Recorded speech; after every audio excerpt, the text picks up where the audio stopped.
So yon mga kapirata, it's time para pag-usapan ng cloning technology ni Vegapunk. Sa video na ito ay pag-uusapan natin ng aking mga ideya na naiisip kung sino-sino nga ba yung posibleng clone sa mundo ng One Piece at kung paano nga ba magko-connect-connecta ang ilan sa mga ito. Sa latest chapter nalaman natin na si Stacy ay ang first ever successful clone na nalikha ng Mad Science Group sa pamumuno ni Dr. Vegapunk. Siya ay clone ni Miss Bakin o ang totoong pangalan ay Miss Buckingham Stacy. Si Miss Bakin ay former Rocks Pirates member na naging miyembro at tinawag na freeloader sa Mads. Hindi pa sinabi kung dati na ba siyang nasa Mads o kung after lang ng nangyaring God Valley incident naging freeloader siya sa grupo na ito. Hindi din tayo sigurado kung ang totoong Miss Bakin ba ang nasa cover page na ito o ang clone na si Stacy. Pero siya nga yung naisip na kunan ng unang lineage factor na gagamitin para sa cloning technology.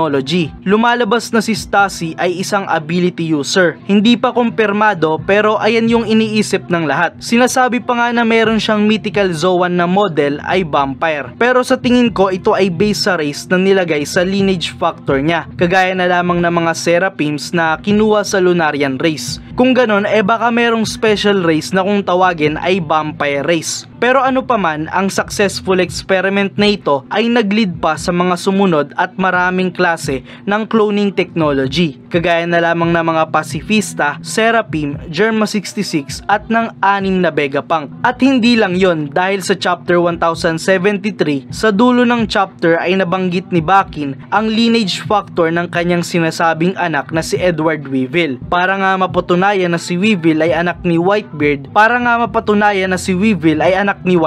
at nabanggit niya nga din dito si Vegapunk. Dalawang sagot yung masasabi natin dito. Una, nagsasabi ng totoo si Bakin na anak talaga ni Whitebeard si Weevil. Pangalawa, si Weevil ay resulta lang din pala ng cloning technology. Bakit siya magiging clone? Well, haltang halata naman sa itsura ni Weevil na merong mali dito. Kita natin ang mga kakaibang stitches sa kanyang katawan, which is mahalin tulad natin sa mga characters noong Thriller Bark arc na maihinuha natin ginawa ng operation ang kanyang katawan. Kung susundan natin ang ideya na si Weevil ay clone ni Whitebeard, saan naman kaya nakakuha si Vegapunk ng lineage factor nito? Malamang ito ay sa tulong ni Miss Bakin. Siya nga ay naging former crewmate ni Edward Newgate 40 years ago sa barko ng Rocks Pirates. At ang pinaka-ridiculous na maiisip natin dito what if nangolekta si Stacy ng napakaraming lineage factor doon sa barko ng Rocks Pirates at eventually ay makita tayo ng mga clones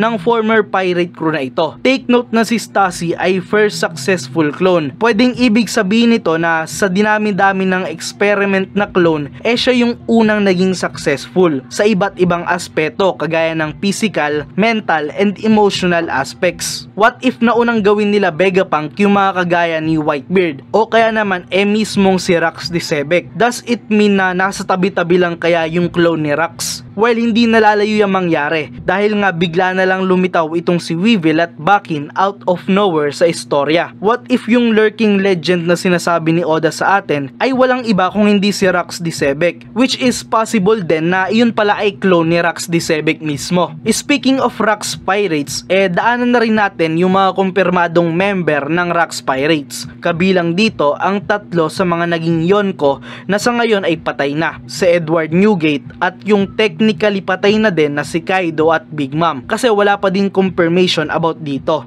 Even though nababanggit na patay na nga talaga si Big Mom. Sumunod ay si Captain John at si Silver Axe, habang ang mga buhay naman ay sina Shiki, si Ochuko o mas kilala bilang Wangji na nalaman natin na siya pala yung head nung Hachinosu Island kung saan inagaw ni Blackbeard sa kanya yung posisyon o yung lugar, at si Miss Buckingham Stacy, habang si Shaki naman ay theory pa din na dating member ng crew na ito kasi nga siya ay pirata 40 years ago. Imagine kung lahat ng yan ay nagawa ng clone ng Mads cloning technology, diba? Baka nga ito yung sinasabi ni Garp noon na nung nag-team up si Kaido at Big Mom, sinabi nga niya kung yun na daw ba yung revival ng Rocks Pirates crew. Maybe yung sinabi ni Garp na yun foreshadowing ng revival or ng pag-reunite ng mga clones ng Rocks Pirates. Ngayon naman ay sino nga ba yung iba pang character na pwede nating masabi na resulta ng cloning technology? Unang-una na dyan ay si Kuina at si Tashigi. Dati pa nga ine-emphasize ni Oda ang pagkakapareho ng dalawang karakter na ito. Physical appearance pa lang ay kitang-kita na natin. Miski nga si Zoro ay nakita yon, yung pagkakapareho ni Kuina at Tashigi. Nagkaiba nga lang sila sa physical strength at confidence. Dahil si Kuina ay may kita yung kanyang pagiging isang mahusay na swordsman noong bata pa lang na merong future at goal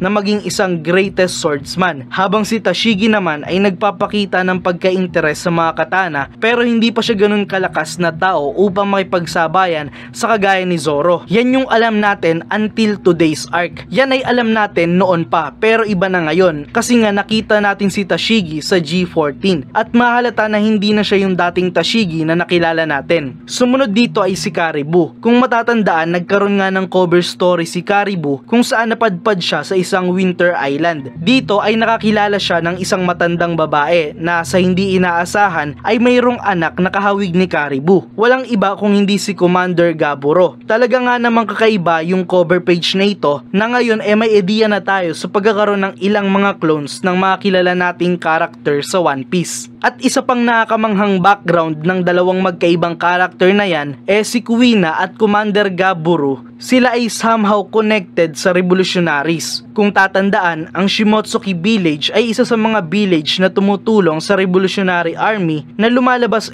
doon kumukuha sila Dragon ng supplies para sa Great Terminal. Nakita pa nga natin yung barko mismo ni Dragon na nasa Shimotsuki Village. Habang si Commander Gaburo naman ay isang revolutionary militia leader, which is hindi natin alam kung siya ba ay parte din o sakop ni Monkey D. Dragon sa Revolutionary Army. Kung hindi man, years ago nalaman natin na captain si Dragon ng organization na kung tawagin ay Freedom Fighters. Hindi nalalayo na doon ay nagkasama si Gaburo at Dragon. Dahil nga pareho sila ng pananaw sa buhay. Ano naman yung meron doon, 'di ba? Well, alam nga natin na may connection si Dragon kay Vegapunk. Kaya naisip ko yung ideya na ito. Well, hindi pa naman to ganun katibay na argument sa ngayon. And lastly, speaking of Dragon, maraming ang teorya na nabubuo ngayon na si Dragon ay clone daw ni Rax di Sebek. Well, sa tingin ko ay hindi. Pero hindi na ako magugulat kung paano mapupull off ni Oda yung ganyang plot sa istorya pag nagkataon. Sa ngayon, ayan na muna yung ating discussion para sa video na ito. Maraming salamat sa panonood mga kapirata. Paalam!